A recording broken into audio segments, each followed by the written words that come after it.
Hey there, welcome back to EE386. This is going to be a short video just going over the first 3 quiz results.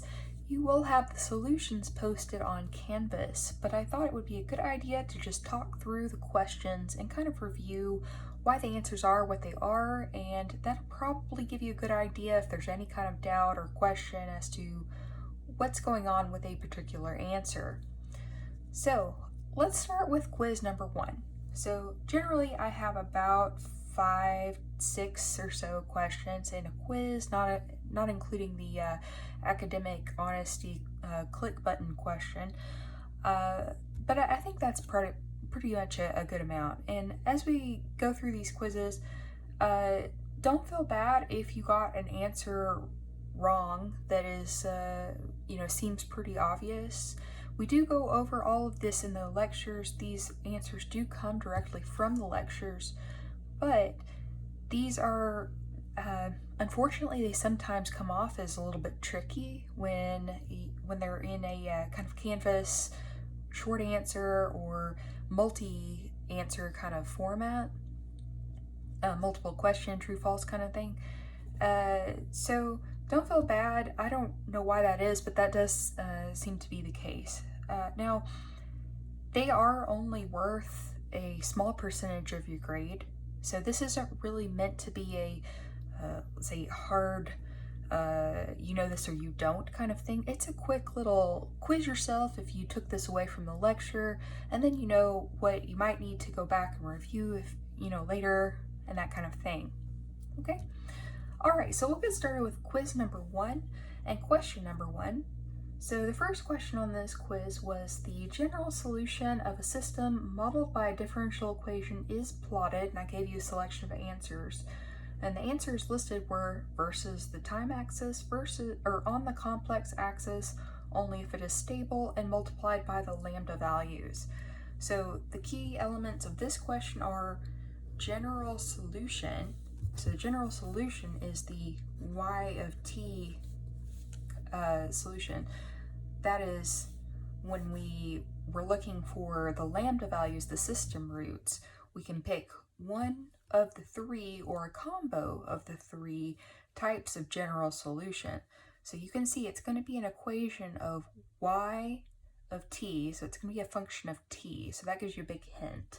So again, your selections were versus the time axis on the complex axis. The complex axis is, of course, imaginary and real. That's where we plot our lambda values, not the general solution. So that one's out. The third down was only if it is stable. That doesn't matter. General solution could be unstable. If you have an uncontrolled system with system roots that are over here in the right-hand plane, it's completely possible that this is going to be an unstable system. And notice I'm using the system root plot and I'm talking about this. So again, we know that is not the right answer. The fourth answer was multiplied by the lambda values, which, and you'll notice this trend if you haven't already, that some of the answers I just make something up, and it usually is just kind of sticks out. So of course this is versus the time axis. So of course we plot y of t versus t. Okay. All right, so question number 2 on this quiz was a true-false question, and the statement was, if one system root is in the right-hand plane and is very small, so right-hand plane, so it's over here, it's really small, and all of the other system roots are far in the left-hand plane, so they're way over here. Let's say there's a bunch of them. Then the system could be considered stable. So that is true, false. And the answer to this is actually false. Okay? So if you have any system roots that are in the right-hand plane, that is bad, and that implies instability. And that means that your system is unstable in that case. And therefore, your system response would increase in some kind of a way. Either have harmonics or exponential or even a linear There's all kinds of behaviors that we can see from different systems, but it's going to increase in some way, slowly or quickly, as time increases, and therefore it will be unstable. Okay, and generally with these true-false questions, one thing can be wrong in here and it can be false. So this one doesn't fall into that category, but just in general. Okay, problem number 3. Okay, this is a solution. So you're given this general solution, and the statement was, a system with only repeated real roots has this general solution. That is the original wording. Alternate wording could have been that the general solution below, and I give it here, represents a solution for a specific system of 3 repeated roots. So here you can see that we do have a case of 3 repeated roots. This follows generally just from the lecture where we talked about the 3 types of solutions. You can have real distinct, real repeated, or you can have imaginary roots. You can also have a system that combines different kinds of roots together. Okay? And if you did have 3 roots, this would be the system right here, if they were repeated. So in that case, this is true. Now, this one I didn't intend to be confusing. It is not, it kind of sounds like it might be the general solution for any system with repeated roots. I just intended this to sound like it is one of a system that has repeated roots, not every single system. So I apologize for any confusion with that, but that is the answer for this problem, and hopefully that's clear why. Okay, so let's move down to question number 4. Okay, so question number 4 for quiz number 1. When following the Routh-Hurwitz procedure, if you encounter a 0 in the first column, you should, and I gave you some options of what to do. So the first option was to substitute a small positive epsilon in place for the 0 and to continue working as if continue working if another non-zero element already exists.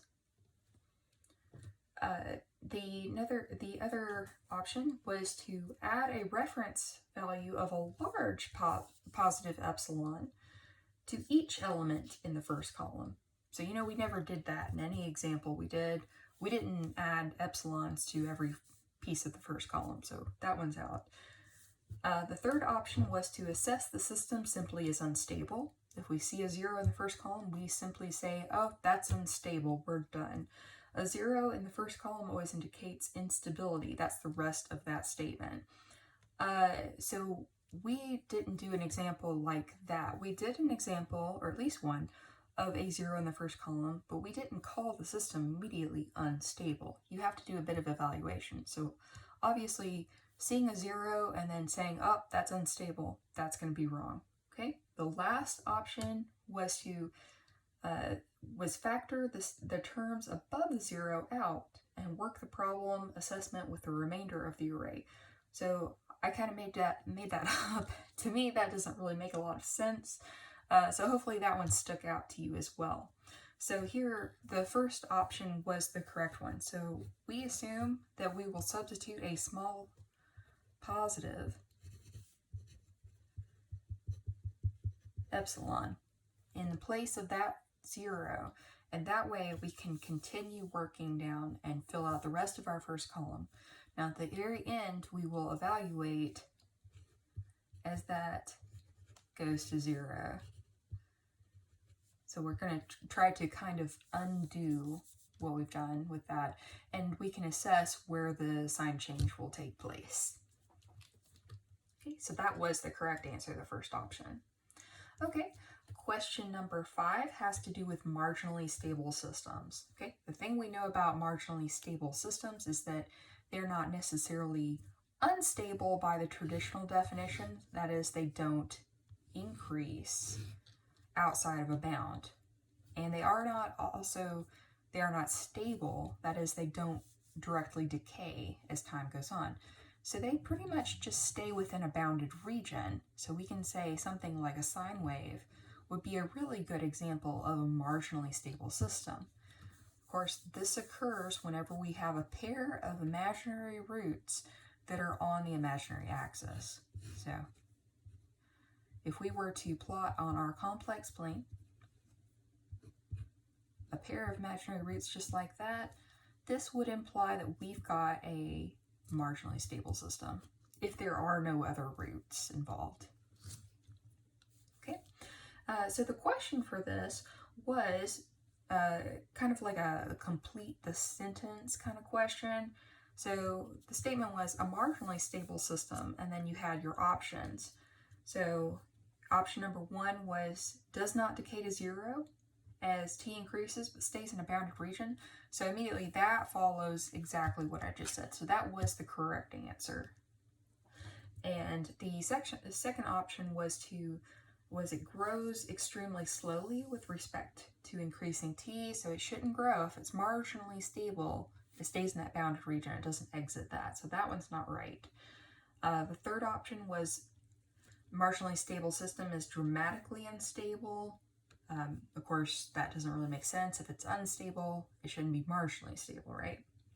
And the last option was the marginally stable system doesn't apply to linear systems as the output's chaotic and only described by the Lorentz equation. So if you've ever just thought of or studied chaos theory, you know about Lorentz, but so that actually did come from chaos theory, that mathematician's name. He's known as the father of chaos theory. But anyway, that actually does not make any sense at all. A chaotic system definitely doesn't stay in bounds, or at least not normally. So we definitely can't make a generalization of that, at least.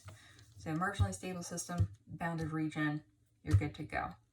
All right, so the last question on this particular quiz was a true-false question that stated if the goal is to only stabilize a already stable system, a control algorithm or control design may not be needed.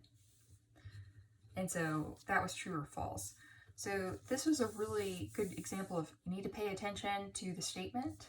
If the goal is only to stabilize a stable system, so this is already stable. Do we need to stabilize a stable system? It's only to do that. That's already done. Do I need to design a control to do that? And the answer is no. So the statement itself would be true in that case. So we don't need to design a control to stabilize a system that's already stable. Okay? If that's all we need to do. Now the word only is very key here. That means that we don't have anything else we're doing. We're not trying to reach a certain transient. We're not staying within a certain time range, anything like that. We're not placing the roots to another location that's necessarily better and ensures better quality of stability. We are simply stabilizing, okay? And that's why that was true. Okay, so let's now look at quiz number 2. Okay, so for quiz number 2, we again had 6 questions. And question number 1 was about the definition of the math flow diagram. And I already said it, but it was MFD. What does that stand for? And so I gave you 4 different options. Again, option A or option 1 was math flow diagram, and that was the correct answer. That's the only MFD we've ever talked about in this class. The other options were matrix form diagram, which doesn't make any sense. Matrix formulation derivative, which that doesn't really make any sense either. And multiple formula diagram, that could be anything. So yeah, math flow diagram, that's what that stands for. Okay, question number 2 was the minimal order control algorithm, which ensures stability for any set of initial conditions for a third order system, is represented by, and I gave you a couple of options, and I gave you also the system itself. Okay, So the options ranged from involving derivatives of the y of t, and I gave you a couple different options. You could include just the y, you can include all of the terms, you could include y dot, or you can include y dot, and y double dot. And actually the other option was to just include a bunch of gains, no feedback at all. So the correct answer should have been u of t equals k1y plus k2 y dot plus k3 y double dot. So we included the y dot, and y double dot. So this is a third order equation, so we would need to include a second order kind of form. Okay, with minimal order design, we do not include the top order. We can accomplish the same control with just these three terms from the feedback. Okay, we always want to put a gain in here that we'll design so that we have complete control. Okay, all right. Question 3. This was about invalid and valid gain design techniques. The question statement was that when designing a control algorithm for stability, multiple techniques may be used to design the control gains. Okay, and I gave you 3 valid methods and 1 invalid method. So the ones I listed were something called MFD tuning. And you probably already know, since I said something called that, it's not a real thing. How do you tune a math flow diagram? That doesn't make any sense. So that was the invalid, and that therefore was the correct answer. So we never did anything called math flow diagram tuning. That doesn't make sense. The other options were system root choice using a dominant pair. So the dominant pair is a valid thing. We choose a complex pair, and the behavior of our output is going to be dominated by the behavior of this pair. Okay, typically we want to shove these over far into the left-hand plane, and that will buy us the ability to place the rest of our roots, if we have more system roots, in a more shallow place in the left-hand plane, thereby lowering our gain values. Okay, so that can kind of save you some cost there. The third option was necessary and sufficient condition evaluation and gain value choices that satisfy the conditions. Okay, that was a valid thing. We used that method multiple times, and that is really just coming down to evaluating the necessary and sufficient conditions. We do Routh-Hurwitz when we need to find these out, or we can eyeball it if it's a low order system, and then we just pick a gain that falls in the range. The last option was ITAE, optimal gain choices. We have a table for that. We use that over and over. That's probably our most used design technique. So of course that one was valid. Okay, next question. All right, this was about, I love asking this question. I ask it again and again. Disturbance being immeasurable. Okay, so disturbance is assumed to never be measurable. That's in the definition. So if you go back to our first lecture when we talked about the terms and the definitions, disturbance is just never measurable. Otherwise, we'd be using it in our control, right? So we had 2 options. The statement was the disturbance, WT, is measurable given the conditions, and your 2 options were either not any disturbance is not measurable and typically unknown, though the structure may be known. And the other option was the control algorithm is highly specialized and the correct sensors are used. So that doesn't matter. We would hope that our control algorithm is always accurate. It being highly specialized, I just threw that in as something that sounded okay at the time. It doesn't matter if it's highly specialized or not, and actually it may not be a good thing necessarily. Okay, so question number 5. Okay, so this question had to do with stabilizing a system output or stabilizing system behavior. So the statement was, let's assume that the system output y of t and all of its derivatives are to be measured. They're able to be measured. Okay, they're available. We can use them in our control. Okay, so if the third order system, which we gave here, is to be stabilized by a control that you design, but a term is missing, and let's say it was the y dot term, so you notice that we don't have a y dot term here. It's a third order system, and we should have it here, but it has a 0 coefficient, so it doesn't show up in this equation. Okay, so that's missing. To ensure system stability for all initial conditions, your design control algorithm should, and I gave you 2 different options. Okay, first option was to include a term and corresponding designable control gain for each system derivative aside from the highest. Okay, so that follows the minimal order technique where we wouldn't include the y triple dot, and I gave you the statement, the equation there, what it would look like. So it's a k1y plus k2 y dot and a k3 y double dot. Okay, so if we use this one, it follows the minimal order. However, we have another option. So the other option would be to include only the terms that are represented in this equation as the 0 coefficient. It states, as the 0 coefficient terms are unimportant to the problem, so you can get away, it says, with just using this term and this term alone, that's sufficient. So the correct answer is, of course, not that one. Anytime we have a 0 coefficient, so we have that in there, there's a 0 y dot term, we want to make sure that this is always included. Okay, right?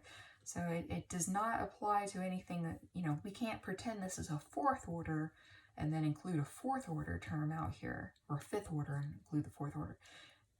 We want to just stay within the bounds of what our system is. That would imply extra work, and it isn't needed in this case.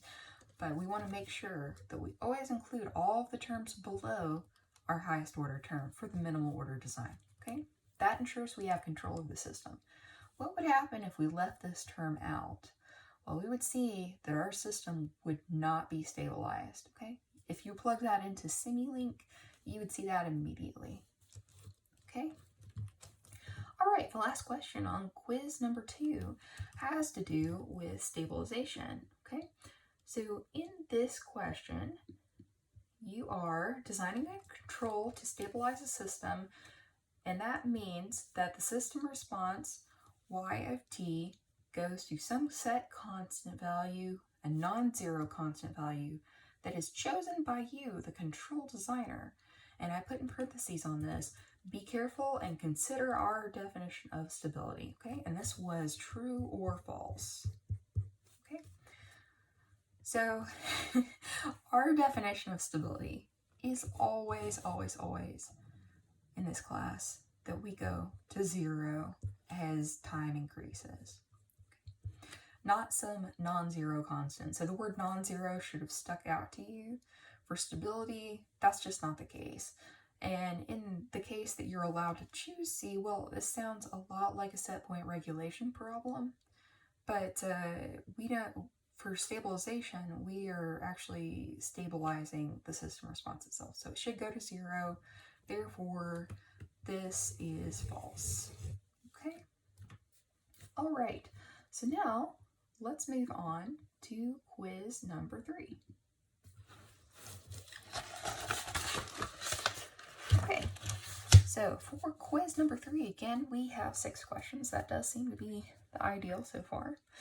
For question number 1, we are going to be talking about rho. So we addressed if rho is negative in one of the lectures. This was one of the very first things we talked about in that lecture.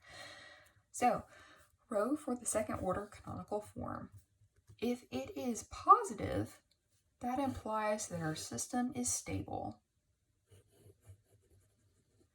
And we talked about if rho is negative, then the opposite should happen. The only term that can be negative would be the rho, and then therefore we would get this kind of still harmonic behavior, but increasing as time increases, okay?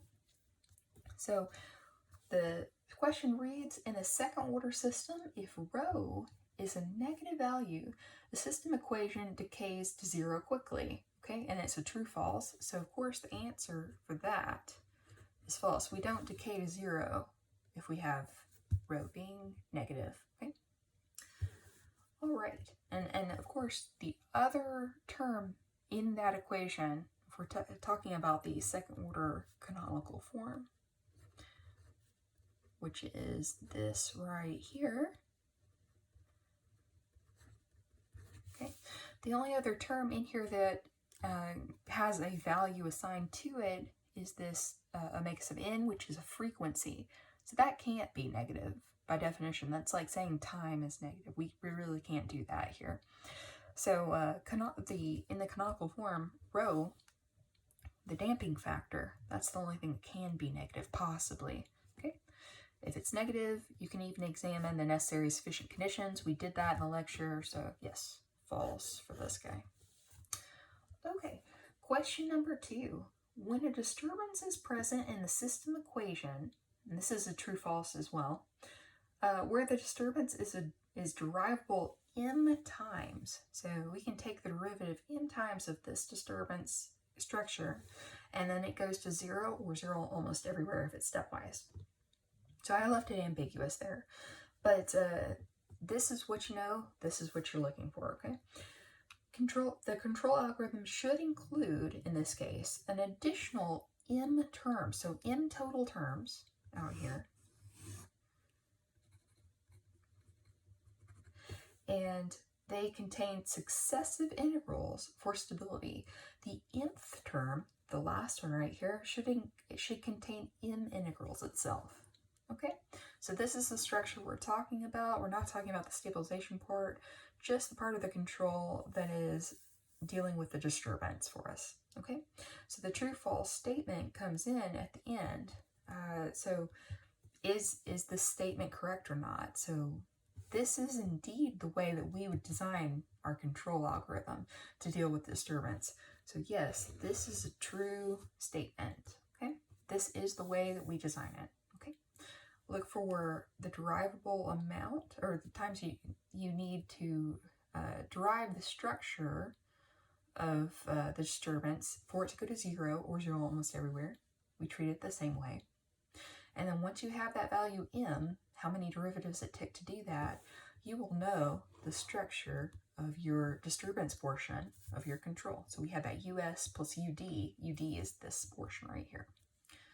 Okay. All right, so question number 3, just moving right along. We had this equation right here. So I feel a little mean doing this, but I solved it and made mistakes intentionally, and then I put those in the answers, and there was the one correct answer. So if you did something wrong, you probably recognize your answer, and that was by intent, okay? So you need to do it correctly. The first thing you should have done when you're solving this is to write that second order canonical form out. So it's in the lecture, it's in the text, and it's actually in the homework sheets as well. Okay, so this was available. So all you need to do is first write this out and then make your comparison. And you can immediately see that this is not monic. This has a 2 in front of it, so I can't really compare it directly. I need to divide this one by 2 first.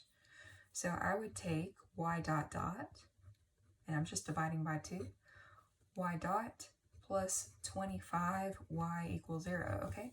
So now I've divided by that 2 every term, and the next step would then be, again, now we can compare directly, and I see the 25, and I see the omega n. So if I compare these coefficients, I know that the 25 is omega n squared, so I just set those equal to each other. And this is really the way that we've been designing the control gains anyway, so we're used to this portion of the problem. So I know then that omega n is equal to 5. Now if you did this and you found this so far, you got a point for that, because this is a 2-point problem. So if you found 1, you at least got 1 point. Okay.